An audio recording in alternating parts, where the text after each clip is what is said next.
교독하겠습니다. 너는 어느 지방에서든지 빈민을 학대하는 것과 정의와 공의를 짓밟는 것을 볼지라도 그것을 이상히 여기지 말라. 높은 자는 더 높은 자가 감찰하고 또 그들보다 더 높은 자들도 있음이니라.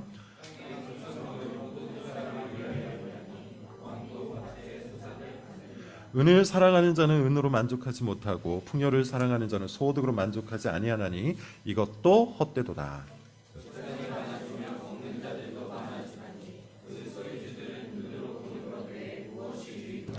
노동자는 먹는 것이 많든지 적든지 잠을 달게 자거니와 부자는 그 부유함 때문에 자지 못하느니라.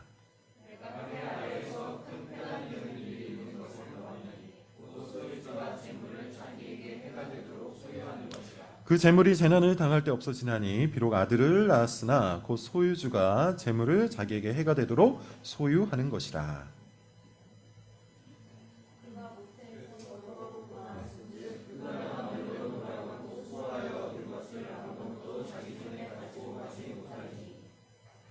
잠시만요. 제가 해놓은 게 있는데 아마 이게 조금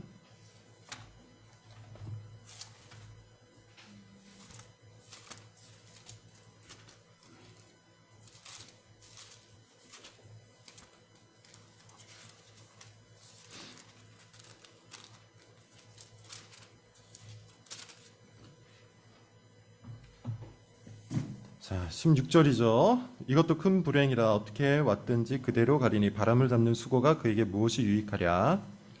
평생을 얻은 데에서 사람이 하나님께서 그에게 주신 바 그 일평생에 먹고 마시며 해 아래에서 하는 모든 수고 중에서 낙을 보는 것이 선하고 아름다움을 내가 보았나니 그것이 그의 몫이로다.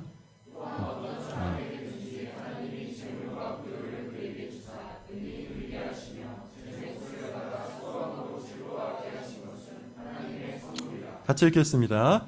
그는 자기의 생명의 날을 깊이 생각하지 아니하리니 이는 하나님이 그의 마음에 기뻐하는 것으로 응답하심이니라. 아멘.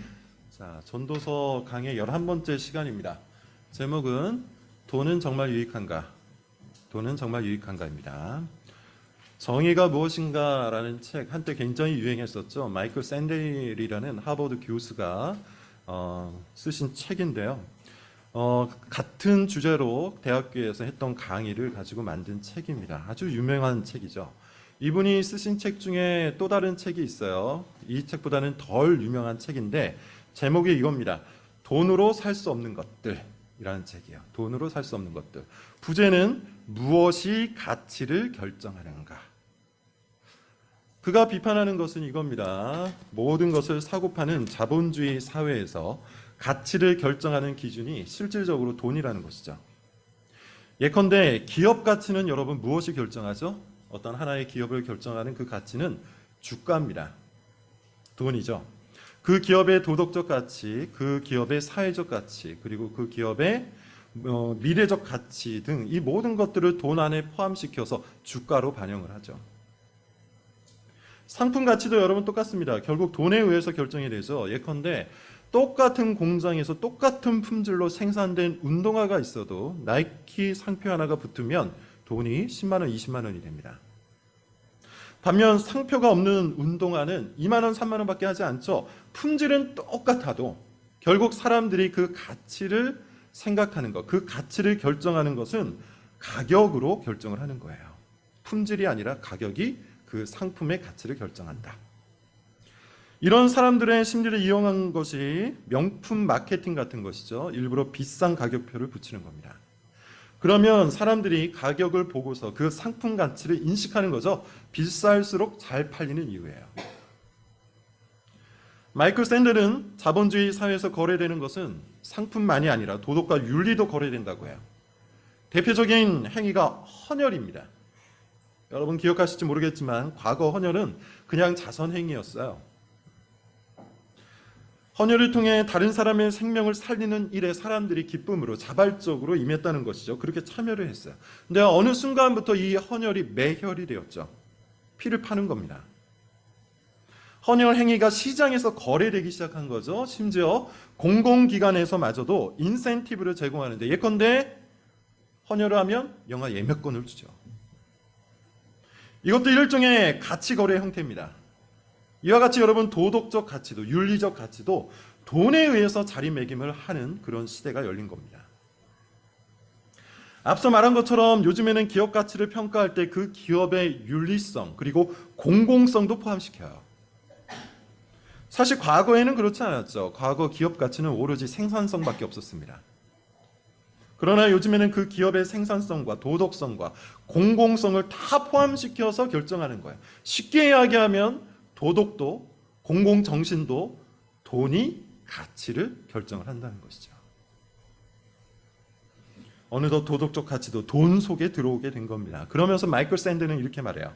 시장의 문제는 사실상 우리가 어떻게 함께 살아가고 싶은가에 관한 문제다. 모든 것을 사고 팔 수 있는 사회에서 살고 싶은가?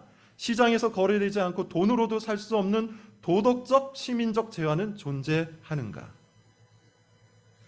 이 마이클 샌드 교수의 질문은요, 자본주의 사회를 살아가고 있는 우리 기독교인들에게 더 큰 도전이 되는 질문이에요.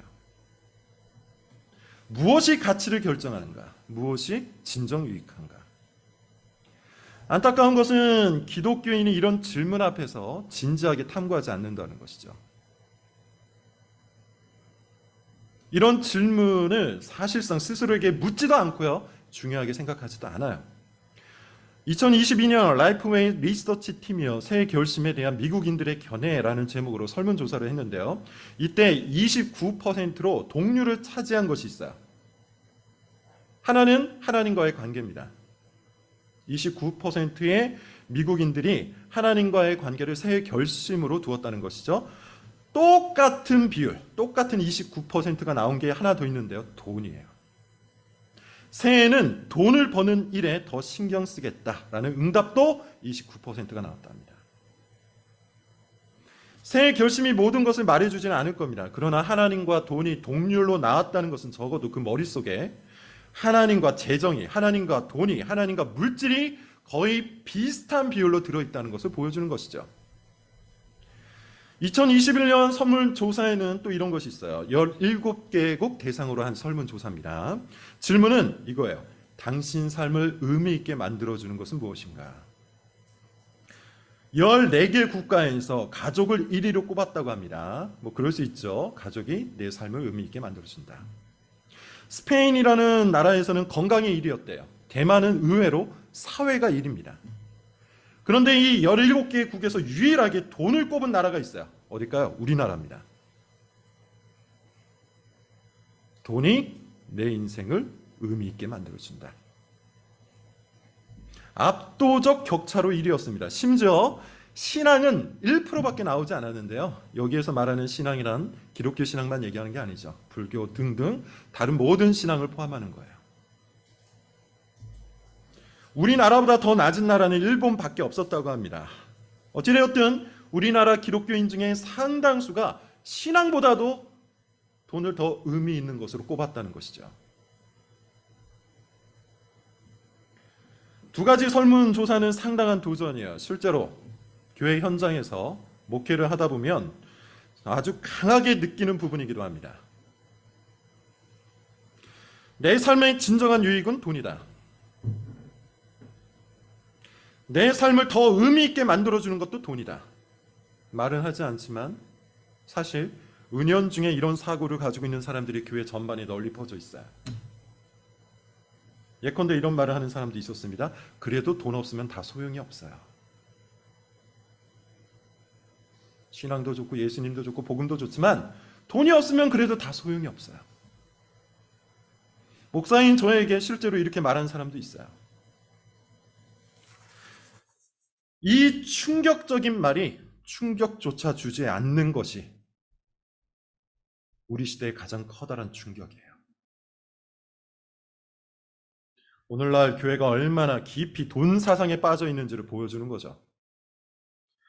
저는 그리스도인이라면 마땅히, 특히나 현대 교회를 살아가고 있는 그리스도인이라면 마땅히 돈 문제를 아주 깊이 탐구해야 한다고 생각해요.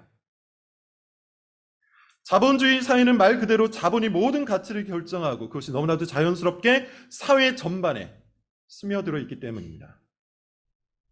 그래서 우리가 탐구하고 우리가 생각하고 우리가 선택하지 않으면 나도 모르게 돈 사상에 빠져버리는 겁니다. 돈이 가치를 결정하고요. 돈이 인생의 의미를 결정하고요. 돈이 사실은 진정 유익하다는 이 시대 가치에 암묵적으로 동의하고 마는 것이죠. 그리고 이 문제를 지적하는 사람을 오히려 이상히 여기는 겁니다. 안타깝게도 교회 안에 이런 작업이 이미 깊숙이 진행되었고 우리 교회도 예외는 아니죠. 그런 의미에서 우리는 전도자의 말에 집중해야 돼요. 전도자는 인생의 유익을 탐구하면서 초반에 돈 이야기를 가볍게 했습니다. 그리고 이제 돈 이야기를 집중적으로 하기 시작해요. 자, 본문을 봅시다. 8절, 9절입니다. 5장 8절, 9절 같이 한번 읽어볼게요. 시작. 너는 어느 지방에서든지 빈민을 학대하는 것과 정의와 공의를 짓밟는 것을 볼지라도 그것을 이상히 여기지 말라. 높은 자는 더 높은 자가 감찰하고 또 그들보다 더 높은 자들도 있음이니라. 땅의 소산물은 모든 사람을 위하여 있나니 왕도 밭의 소산을 받는다. 전도자는 지금 사회적 불의를 지적하고 있죠. 어떤 상황입니까? 모든 지역, 모든 나라에 어떤 일이 일어나고 있다고 하죠? 가난한 사람을 학대한다고 해요. 정의와 공의가 짓밟힌다고 합니다. 문맥적으로 볼 때 이 일은 다 돈 때문에 일어나고 있어요. 탐욕스러운 사람들이 더 많은 돈을 벌기 위해 가난하고 약한 사람들을 착취하죠. 법이 이 사람들을 보호해 주어야 하지만 이미 정의가 실종된 시대이기 때문에 학대는 지속됩니다. 높은 자가 더 높은 자를 감찰하고 그들보다 더 높은 자가 있다. 이 말은 힘 있는 사람들끼리 서로를 돌아보아 준다는 뜻이에요. 서로를 돌봐준다. 즉 높은 자리에 있는 관리가 아래에 있는 관리들을 지켜주면서 불법이 횡행한다는 것인데 일종의 카르텔을 말합니다. 요즘 말로 하면 이런 걸 거예요. 정치인이 언론인과 유착하고 언론인은 법조인과 유착하고 법조인은 재벌과 유착하는 그런 경제적 카르텔. 그렇게 카르텔을 형성해서 자기들의 유익을 도모하는 사회적인 현상, 이것을 지적하고 있는 겁니다. 심지어 이 일이 어느 한 지역에서만 일어나는 것이 아니라 모든 지역, 모든 나라에서 일어나고 있다고 해요. 전도자는 이 불의한 현실을 관찰하며 이야기를 전개하고 있어요. 전도서의 저자가 솔로몬이라면 이 사건은 지금으로부터 무려 3000년 전에 일어난 겁니다. 3000년 전, 우리나라 역사로 치면 고조선 때예요. 중국 역사로 치면 은나라 때입니다. 여러분 은나라 때를 아십니까?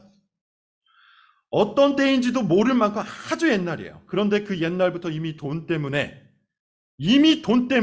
사람들을 착취하고 돈 때문에 정의를 무시하는 일이 인류의 역사와 함께 시작되었다는 것이죠.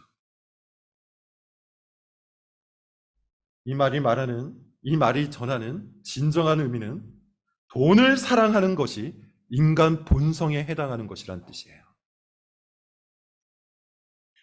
전도자가 말하는 것은 명확합니다. 사람들은 돈을 인생의 가장 중요한 가치로 여긴다는 것이죠. 그것이 얼마나 중요한지 사회의 정의까지도 무시한다고 해요. 사람을 돈을 위한 수단으로 여기고 돈을 벌 수만 있다면 얼마든지 카르텔을 형성해서 사람들을 착취하고 학대할 수 있다고 여긴다는 것이죠. 자, 여러분 어떻습니까? 이 전도자의 관찰은 굉장히 현대적이죠. 3000년 전 사회 현상을 관찰하고 있지만 마치 지금을 관찰하는 것처럼 현대적이에요. 왜 그럴까요? 앞서 말한 것처럼 3000년 전의 사회 모습과 지금의 사회 모습이 이토록 비슷한 이유는 그 사회를 이루고 있는 인간의 본성이 똑같기 때문이에요. 돈을 사랑하고요, 돈을 추구하고요, 돈을 위해 살아가는 인간의 본성, 그것은 시대와 장소를 막론하고 동일하다는 것이죠. 따라서 여러분 그리스도인은 이 현상을 연구하고 탐구해야 돼요.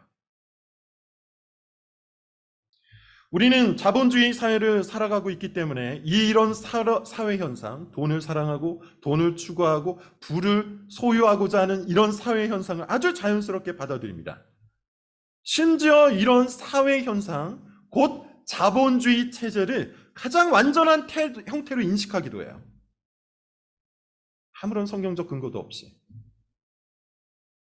그래서 돈을 연구하고 탐구할 때 기본적으로 자본주의를 기초로 합니다. 그러나 그리스도인이라면 사회현상이 아니라 경제체제가 아니라 성경이 말하는 인간 본성에 주목해서 돈을 탐구해야 돼요.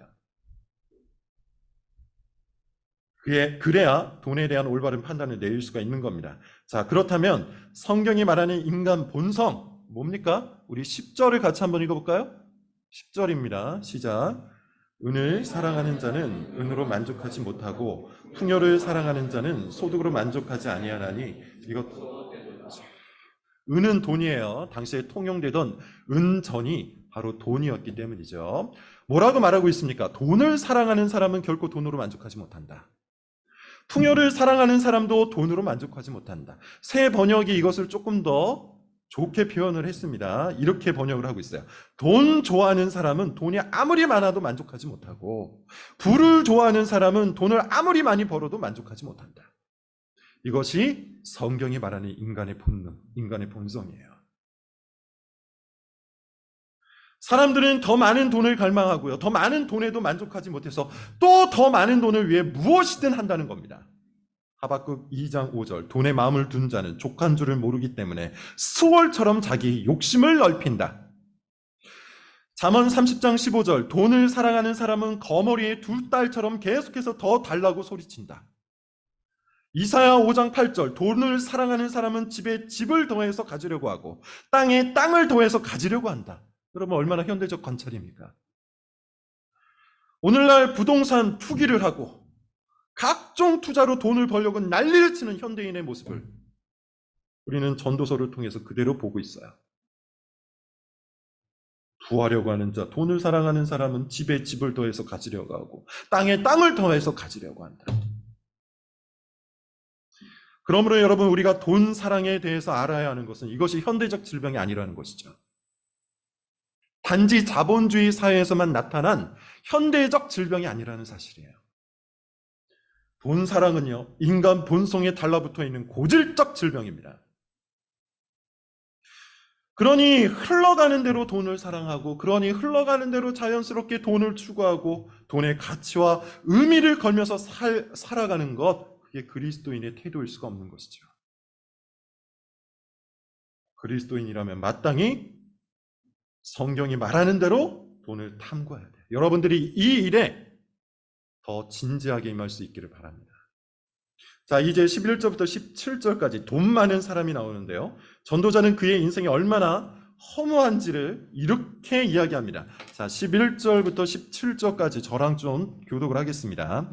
재산이 많아지면 먹는 자들도 많아지나니 그 소유주들은 눈으로 보는 것 외에 무엇이 유익하랴? 노동자는 먹는 것이 많든지 적든지 부자는 그 부유함 때문에 자지 못하니라. 내가 해 아래에서 큰 패단되는 일이 있는 것을 보았나니 그 소유주가 재물을 자기에게 해가 되도록 소유하는 것이라. 그 재물이 재난을 당할 때 없어지나니 비록 아들은 낳았으나 그 손에 아무것도 없네. 그가 모태에서 벌거벗고 나왔은즉 그가 나온 대로 돌아가고 수고하여 얻은 것은 아무것도 자기 손에 가지고 가지 못하리니 이것도 큰 불행이라. 어떻게 그대로 가리니 바람을 잡는 수가가 그에게 같이 읽을게요. 일평생을 어두운 데에서 먹으며 많은 근심과 질병과 분노가 그에게 있느니라. 아멘. 두 가지 모습입니다. 이 돈 많은 사람은 계속해서 돈을 추구하기 때문에 사실상 그 마음에 평안이 없대요.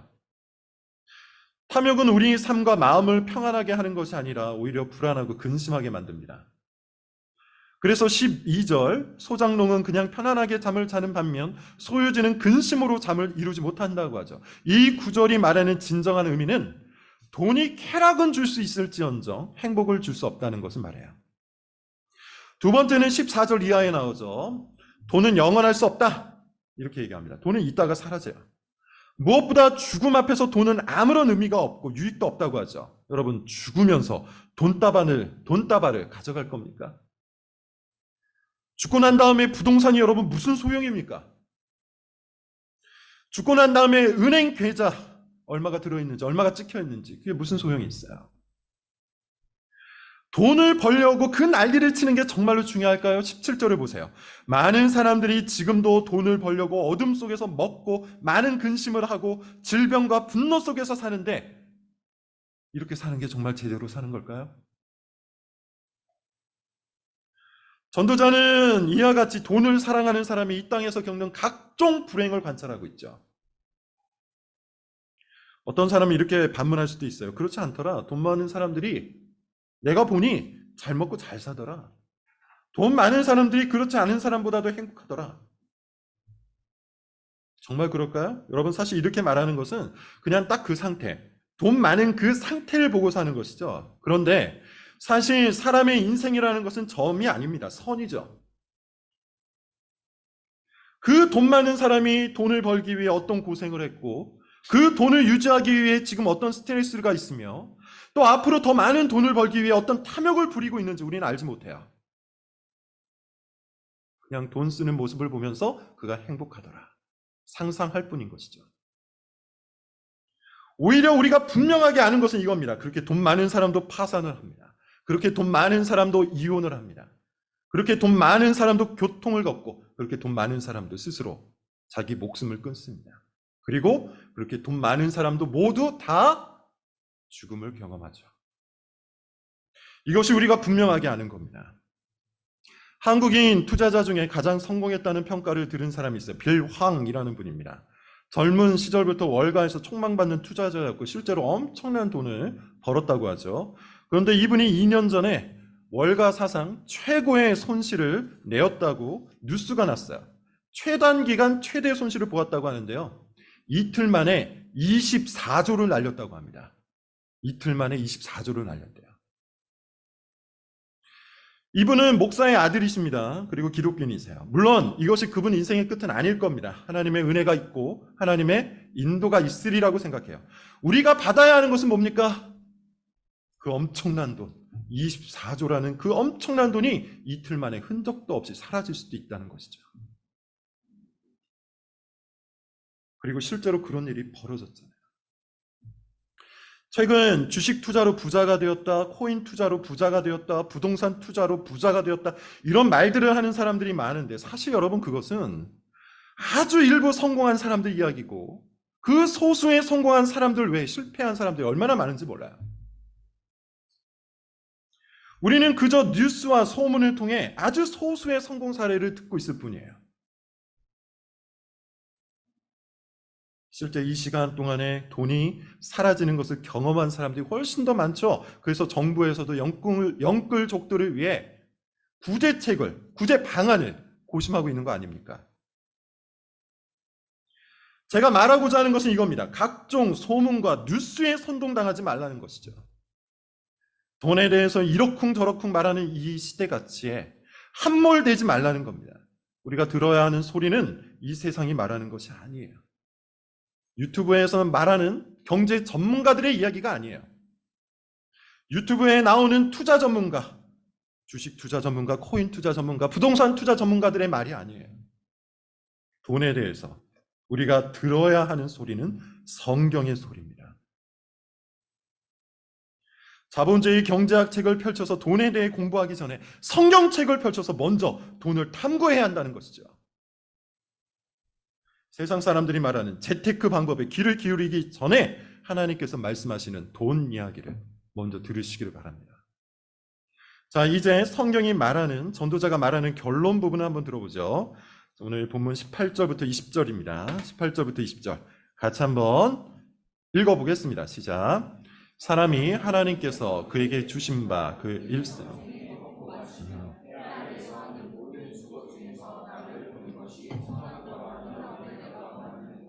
그것이 그의 몫이로다. 또한 어떤 사람에게든지 하나님이 재물과 부요를 그에게 주사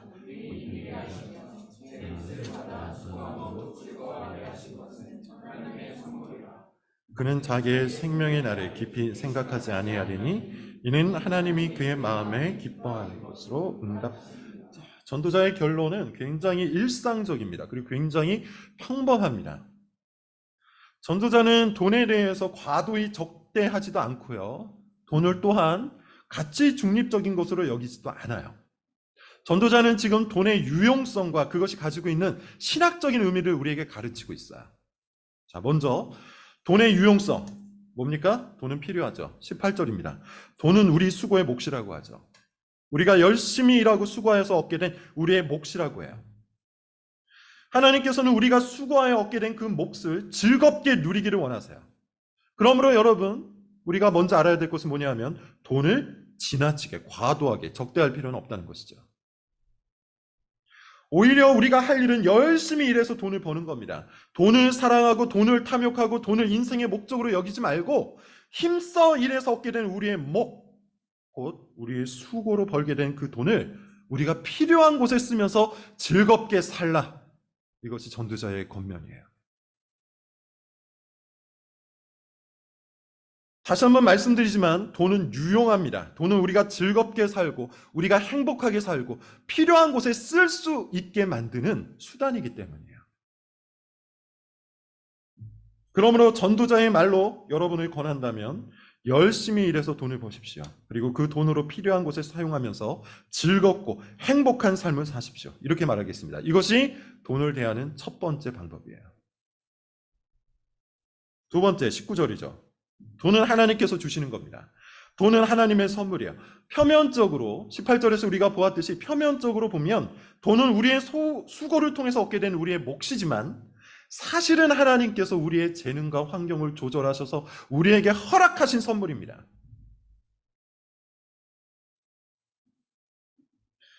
이것을 인식하는 사람은요, 돈에 먹히지 않아요. 이것을 인식하는 사람은 과도히 돈을 탐하지 않아요.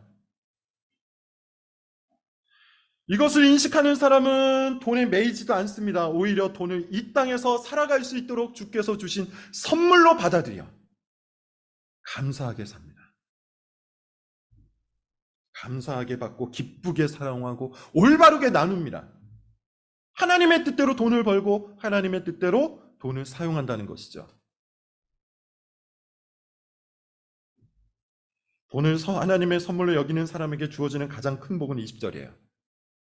자기 생명의 날을 깊이 생각하지 않는다. 이 말은 뭐냐면 죽음을 생각하며 불안해하지 않는다는 뜻이에요. 돈 때문에 걱정하고 돈 때문에 근심하지 않게 된다는 뜻이에요. 내가 이 돈을 놓고 언제 죽을지 두려워하는 그런 마음을 갖지 않게 된다는 말입니다. 그렇게 돈 앞에서 믿음을 갖고 돈을 하나님의 선물로 받아서 탐욕하기보다는 필요한 곳에 사용하는 사람은 그 마음에 하나님이 주시는 샬롬, 평안이 있어요. 돈은 지금 제가 말씀드린 딱 그 정도로만 유익해요. 다시 말해서 돈을 하나님의 선물로 받아들인 사람은 돈이 아니라 하나님을 보게 되겠죠. 그게 돈의 유익이에요. 돈을 하나님께서 나에게 주신 선물로 인식한 사람은 이 돈을 보면서 하나님을 보게 된다는 겁니다. 반면 탐욕스럽게 돈을 자기의 생각과 이 세상의 소리에 맞추어 온 힘을 다해서 추구하여 번 사람은 그 돈을 보면서 하나님을 생각하겠습니까? 자기를 높이겠습니까?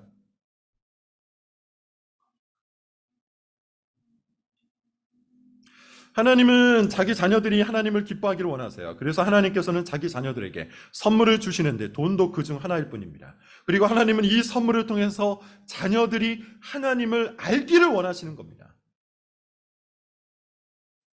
그러므로 우리가 할 일은 돈을 통해서 하나님을 보는 겁니다. 돈을 통해서 하나님 중심적인 생각과 언행을 만드는 겁니다. 성경 안에서 돈을 탐구하고 성경이 가르치는 대로 돈을 벌고 성경이 말하는 대로 돈을 쓸 때 자본주의 사회에서도 그리스도인다울 수 있는 거예요. 돈에 지지 마십시오. 돈에 매이지 마십시오. 돈을 사랑하지 마십시오. 성경이 말하는 대로 돈을 바르게 공부하고 성경이 말하는 대로 돈을 바른 자리에 두십시오. 그럴 때 하나님께서 돈을 통해 하나님께서 주신 이 돈을 통해 우리로 하여금 가장 신령하고 가장 풍요로운 복, 하나님을 아는 복을 주실 겁니다. 그렇게 돈을 통해서 더 거룩한 가운데 나아가는 우리 모든 교인들이 되시기를 바랍니다. 기도하겠습니다.